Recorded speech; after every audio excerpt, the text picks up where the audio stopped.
We still get a tremendous amount of mail. Hundreds? We've gotten hundreds, thousands over the years. We asked your lawyers to give us a sample of some of your letters. A great many of them seem to deal with from people who have been abused themselves and relate to you. Lyle, what do you say to people who write to you? A lot of people that have written were very, they drew a lot of strength from watching the trial and from seeing Eric and I. And I've gotten mail after the verdict of people discouraged. And I wanted to say to them to not lose hope because of this one case and this one verdict. Very unique situation here, and that this does not mean that if they go get help, people won't believe them, or people will treat them harshly, or they'll be ridiculed. I don't feel they will be. That's not to say do what we did. Don't do what we did, but don't be afraid of getting help. People that want to reach out to social workers for help, but are ashamed or afraid. Have you forgiven yourself? I don't think it's possible. Lyle, are you at any kind of peace? More so than maybe Eric, because at this point, for some reason, well before the verdict, I was resigned to bad things. And I have, I think, found a place where I can look forward and try to have hope and share myself more with people. And Hope of what? Hope of living a life that I can be more proud of. How in prison?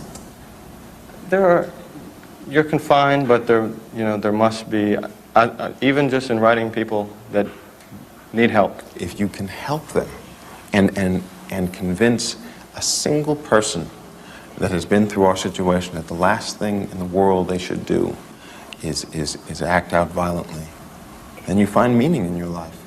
Have you forgiven yourself?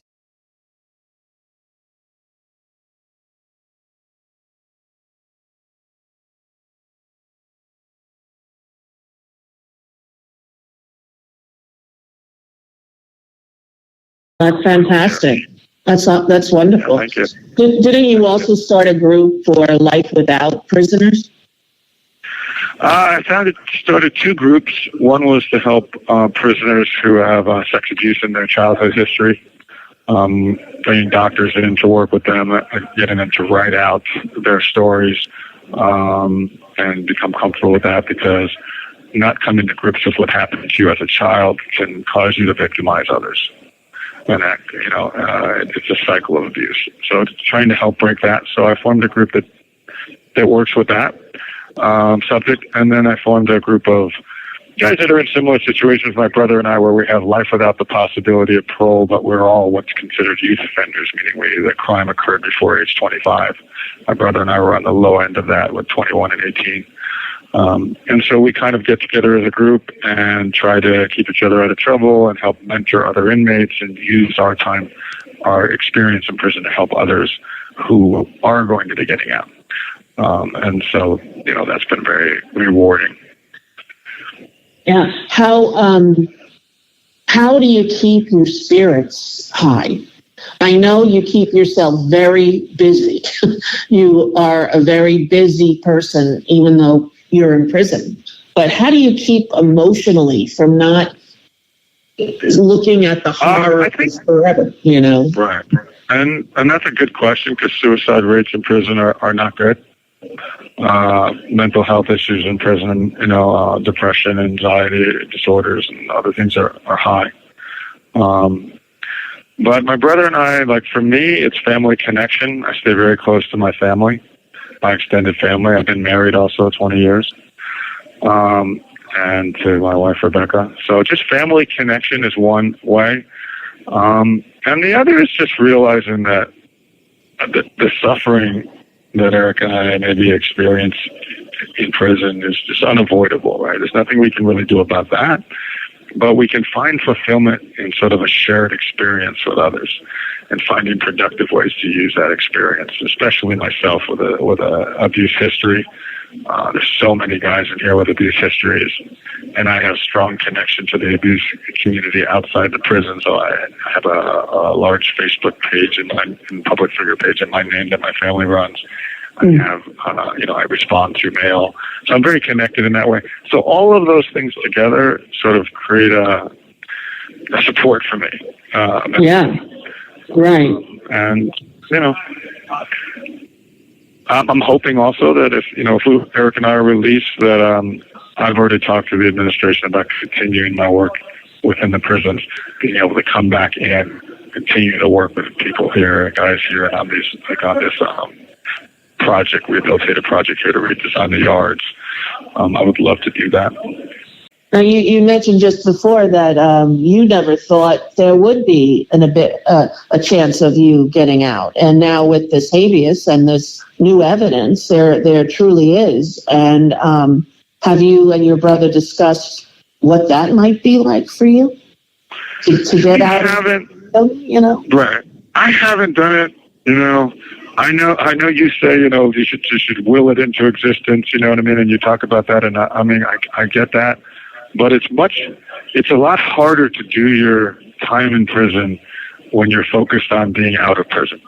Right. So I really have too much responsibility here with all this, and I really want to do a good job with it.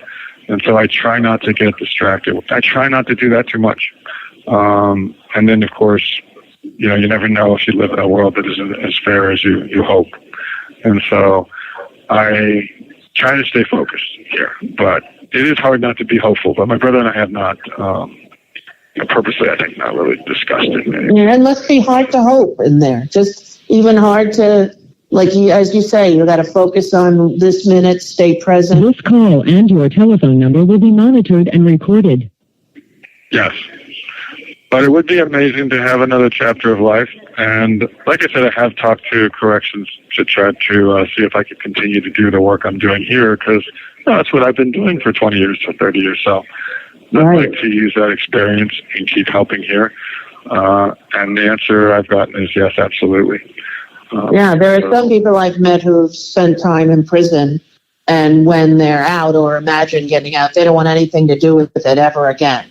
They don't want to, go fix the library in the prison. They just want nothing to do with it. I think it's very commendable that you care about this population that you are a part of for 34 years of your adult life. You had abuse as a childhood. Yes, you were rich. Yes, there was a privilege that came with it, but the horrors of incest can never be measured. And, you went from that kind of prison to this kind of prison, and freedom as an adult has never been in your grasp, really.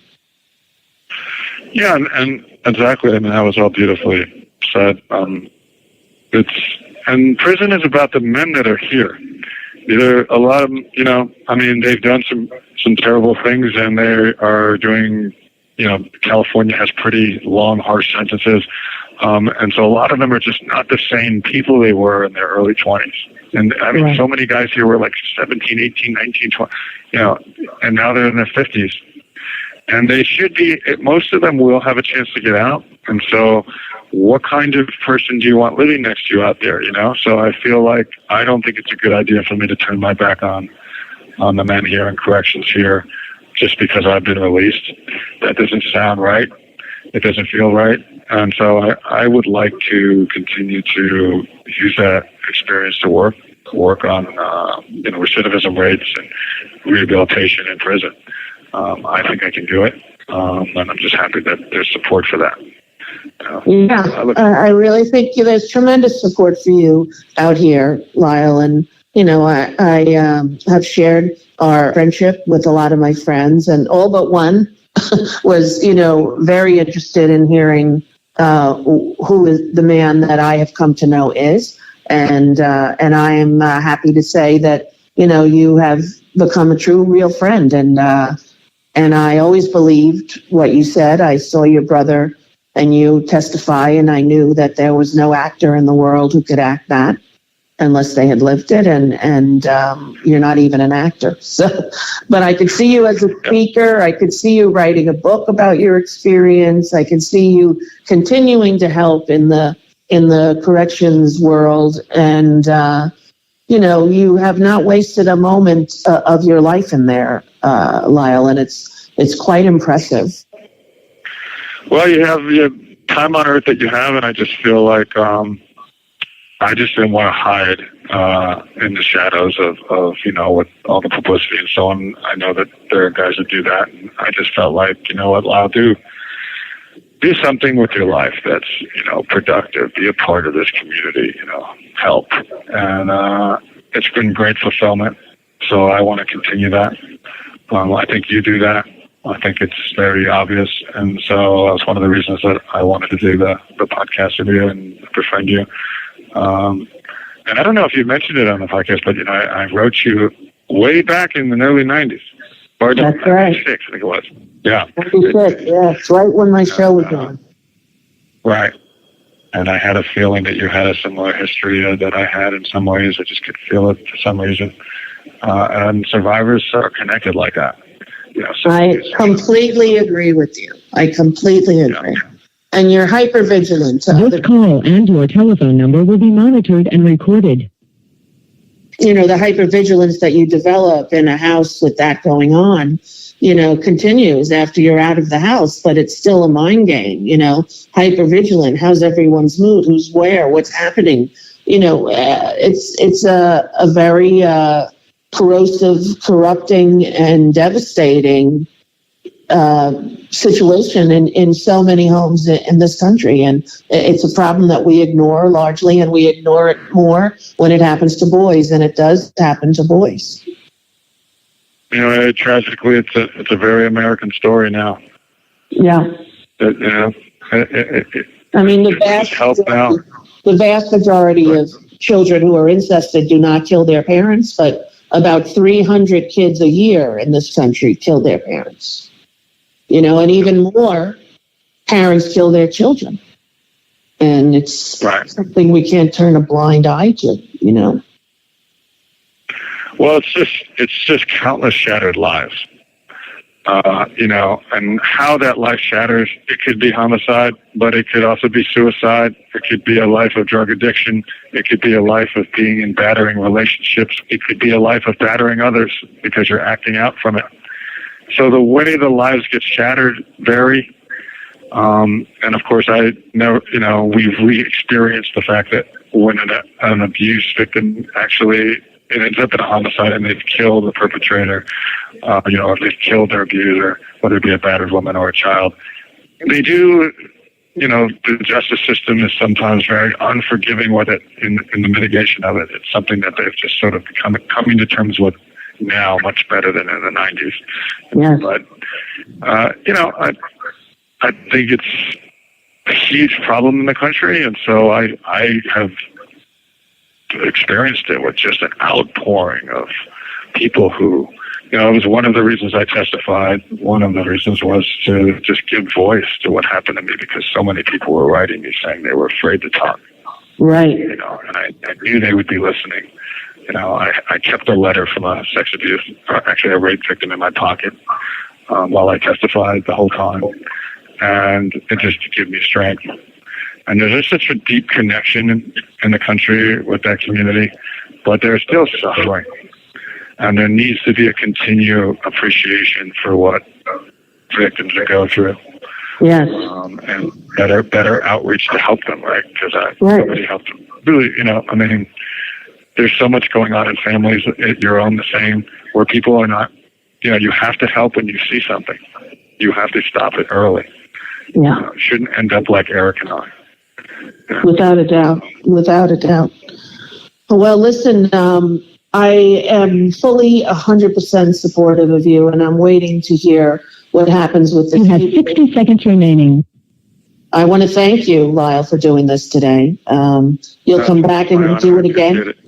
I would like to have you talk about it as the case progresses, because I'm very interested in looking forward to yours and your brother's freedom for the first time, really, in your whole life. Thank you, Rosie. All right, you take care of yourself, okay? Okay, I will. Thank you so much. I will talk to you soon. Bye-bye.